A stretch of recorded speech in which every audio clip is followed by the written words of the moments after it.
আসসালামু আলাইকুম। অষ্টম শ্রেণীর শিক্ষার্থীরা কেমন আছো সবাই? আশা করি সবাই ভালো আছো। খেয়াল করো, আজকে আমরা তোমাদের স্বাস্থ্য সুরক্ষা বইয়ের 11 ও 12 পৃষ্ঠায় দেখো একটি ছক দেওয়া রয়েছে, আমার পর্যবেক্ষণ। এই আমার পর্যবেক্ষণ নামে যে ছকটি দেওয়া রয়েছে, এই ছকটি তোমরা কিভাবে পূরণ করবা শিক্ষার্থীরা, তার একটি নমুনা উত্তর আমি তোমাদেরকে দিয়ে দিব।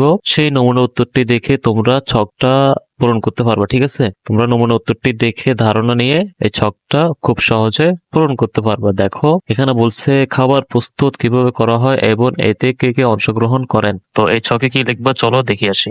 তো শিক্ষার্থীরা দেখো, খাবার প্রস্তুত কিভাবে করা হয় এবং এতে কে কে অংশগ্রহণ করেন, এই ছকে আমরা লিখতে পারি আমার মা খাবার প্রস্তুতে অংশগ্রহণ করেন। রান্নার আগে তিনি হাত ভালোভাবে ধুয়ে নেন, সব সময় হাতের নখ ছোট রাখেন, দা ছুরি ইত্যাদি ভালো করে ধুয়ে কাজ শুরু করেন, রান্না শেষে চুলা ও রান্নাঘর পরিষ্কার রাখেন। তোমরা এখান থেকে ধারণা নিয়ে তোমাদের মতো করে এই ছকটা পূরণ করবে। ঠিক আছে, আশা করি শিক্ষার্থীরা তোমরা ছকটা পূরণ করতে পেরেছো। এখন দেখো পরিবেশন কিভাবে করা হয় এবং কে করেন এটা, তারপরে খাবার সংরক্ষণ কিভাবে করা হয় এবং কে করেন, এই ছক দুইটা তোমরা কিভাবে পূরণ করবা, চলো নমুনা উত্তরটি আমরা দেখে নেই। তো শিক্ষার্থীরা দেখো, পরিবেশন কিভাবে করা হয় এবং কে করেন, এখানে তোমরা লিখতে পারো মা খাবার পরিবেশন করেন। খাবার খাওয়ার জন্য ব্যবহৃত পাত্র মা ভালোভাবে ধুয়ে নেন। খাওয়া শেষে মা টেবিল পরিষ্কার করে রাখেন, অবশিষ্ট খাবার ঢাকনা দিয়ে ঢেকে রাখেন। তারপর শিক্ষার্থীরা দেখো, খাবার সংরক্ষণ কিভাবে করা হয় এবং কে করেন, এখানে তোমরা লিখতে পারো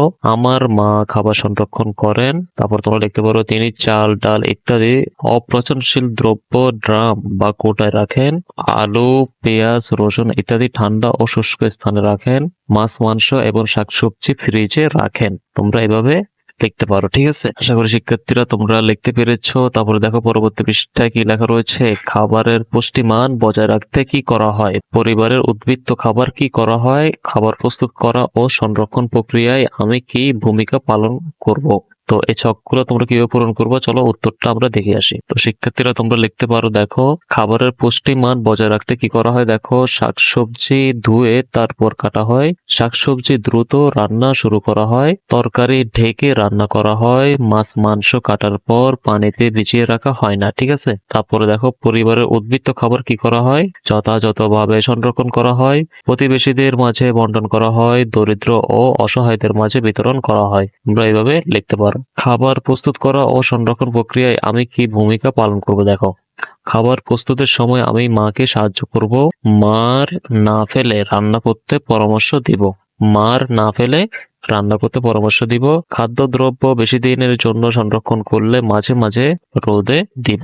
তোমরা এই যে আমি নমুনা উত্তরগুলো দিয়েছি, তোমরা এখান থেকে ধারণা নিয়ে তোমরা তোমাদের মতো করে ছকগুলো পূরণ করে ফেলবে। ঠিক আছে, আশা করি শিক্ষার্থীরা তোমরা ছকগুলো কিভাবে পূরণ করতে হবে তার একটি ধারণা পেয়ে গেছো। পরবর্তী ভিডিও ক্লাসে শিক্ষার্থীরা আমরা এই ছকটির নমুনা উত্তর নিয়ে হাজির হব। এই ছকটির নমুনা উত্তর পাওয়ার জন্য তোমরা ভিডিওর নিচে যে সাবস্ক্রাইব লেখা রয়েছে, ওই সাবস্ক্রাইব লেখার উপরে ক্লিক করে রাখো, যাতে পরবর্তী ভিডিও ক্লাসটি আপলোড দেওয়ার সাথে সাথে তোমরা তোমাদের মোবাইলে পেয়ে যাও। তোমরা এরকম ভিডিও ক্লাসগুলো তোমাদের সহপাঠীদের সাথে শেয়ার করে দিতে পারো, যাতে তোমাদের সহপাঠীরাও এভাবে খুব সহজে স্বাস্থ্য সুরক্ষা ছকগুলোর কিভাবে পূরণ করতে হবে তার ধারণা নিয়ে ছকগুলো পূরণ করতে পারে। সবাই ভালো থাকবা, সুস্থ থাকবা। এতক্ষণ সাথে থাকার জন্য সবাইকে ধন্যবাদ।